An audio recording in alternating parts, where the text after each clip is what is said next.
Have CM Punk, the Young Bucks, and Kenny Omega been pulled from AEW Dynamite? Unreal heat on CM Punk following that all-out altercation. And how have AEW talent reacted to the fallout from All Out? It's all in the wrestling news right now. You may have to lead some more of this, Jack, because as you can tell, still struggling with the old voice there. But, did you lose it from just cheering?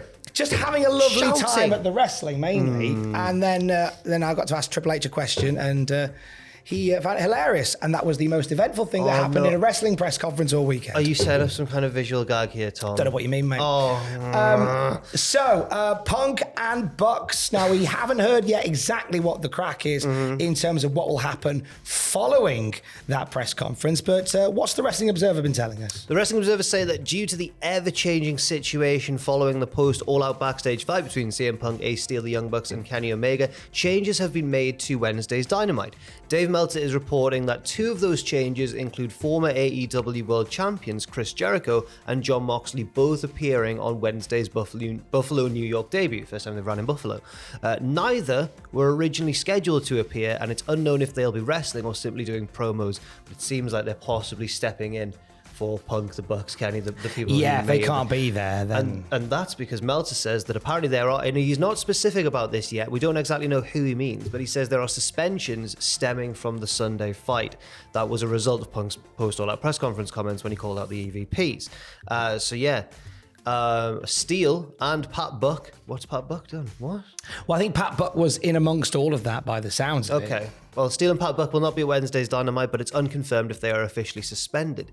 Meltzer said he also believes the others involved in the fight will also not be brought to Buffalo. So, Tony could have suspended everyone. So, just a reminder, if you missed all of this, of what went down on Sunday, after AEW All Out, you had the main event, which was the press conference for AEW All Out. CM Punk eviscerating the EVPs and Hangman Page, and he had a few comments with Scott Colton as well, I guess. And this led to a fight backstage, so has been reported by multiple outlets now, that got very physical. A chair was thrown, Nick Jackson got hurt, there was biting. It was a strange old situation. And it's led to this particular situation now where the locker room seems quite divided. Sean Ross Sapp on Twitter has spoken a little bit about this. We'll get to some of his comments in a moment. But Steve Muehlhausen from DAZN has said that sides are being taken in the CM Punk Elite altercation. Some feel that if punishments come of this, EVP titles from the talent should be removed because, as one said, the EVPs should be setting the example for the talent. Some also feel that Punk should be fired for his actions. Now, the EVPs thing, again, we are talking about things that have been reported from trustworthy sources that happened there, but of course, until we hear from the people themselves, we don't know the full picture. We're hearing about like the Young Bucks bursting into CM Punk's locker room today. We're hearing the locker room door being kicked down to have an altercation after this press conference. So I think there is something to be said for actually, the EVPs should be setting a better example if this is the case. Right. From the sounds of it, it seems like that, what the likes of Sean Ross Sapp and PW Insider reported, it seems like more people are on the side of the Bucks and Kenny Omega, but there also was an update on Fightful Select published last night where they were talking about, from Punk and Ace Steel's side of things, they may have, as you say, kicked down the door, acted aggressively, and basically sparked this whole thing. But then other people are saying, but hasn't Punk sparked this whole thing by his actions at the press conference? It's a very messy situation either way. We're talking there about possibly Steve Muehlhausen's report that people think that maybe the EVP titles should be taken from the EVPs.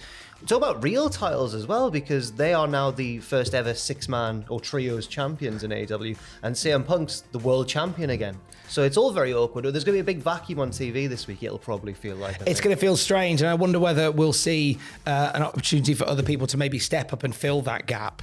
You know, that potentially is left should the Bucks, Kenny Omega and CM Punk not be there tonight to sort of follow on from All Out. Sean Ross Sapp on Twitter gives us a little bit more intel. about the fallout from All Out, saying AEW talent have not been told anything official in terms of sort of the punishments or what will come from it. Almost all I've spoken to believe CM Punk will have to go or make major amends to remain with the company. A lot of talent haven't arrived where Dynamite is broadcasting from yet, albeit late last night, early today, but the heat on Punk is unreal. Yes, this is why off camera I was telling you how cross I am at CM Punk, because I was going to have some days off following Clash at the Castle and all that, which you sounds like you had a wonderful time at Clash at the Castle, by the way. Had a wonderful time.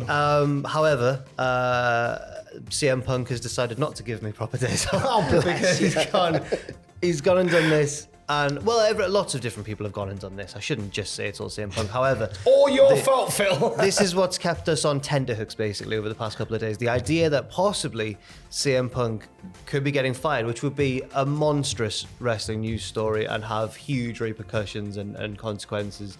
Because, you know, Tony brought him in and it was the biggest wrestling story until Vince retired from WWE, I suppose. It was the biggest wrestling story in years and years that CM Punk had come back. And if he lets him go... then it's, I can't even imagine what's going to happen after that. It's going to be crazy. You're going to see quite a few little comments or sort of vague mentions of what happened around the AEW locker room. So lots of people sharing photos of themselves with Colt Cabana or themselves with the Bucks with no context. Miro retweeted a tweet that he made back in May.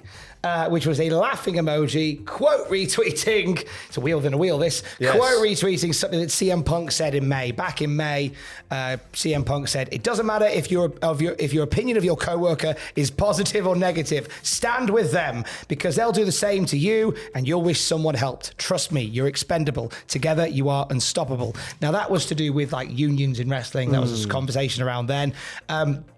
Eerily prevalent based on the last few days. Hence why Mira's retweeting it. Lots of people have been retweeting that one because the wording of it sounds so ironic in the aftermath of that press conference and the report of backstage fight as well.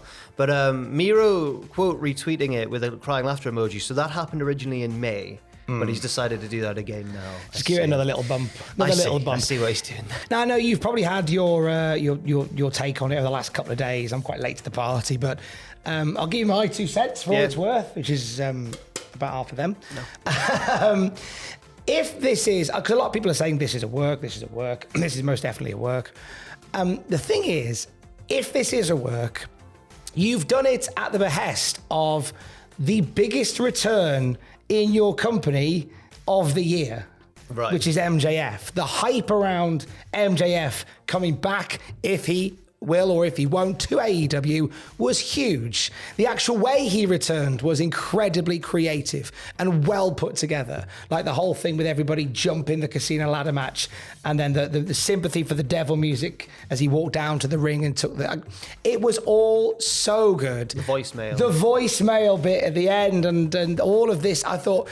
That was a great way to end a pay-per-view. So if this is a deliberate way to work the wrestling journos, you've done it to spite a really great wrestling angle. And I think that and I don't want to put my neck on the line here or anything, but I think that makes it quite unlikely, Tom, that this is a work. And if it is one, it's one of the more convincing ones I can ever think of in wrestling. So I feel like the worst case scenario is this isn't a work, and there are elements backstage at AEW that desperately need to get under control. Best case scenario, this is all a storyline, and Tony Khan has just really scuppered the creative on it. Best case scenario, it's some badly timed creative. Worst case scenario, your locker room's pretty chaotic. Yes, it's to get under control. Well, no doubt there's more to come, though. I guess so. We'll be staying very, very tuned in on this just to make sure that we know all the goings on as and when they develop. So stay tuned for that. And stick around for the latest at cultaholic.com. And stay safe. Love you. Bye.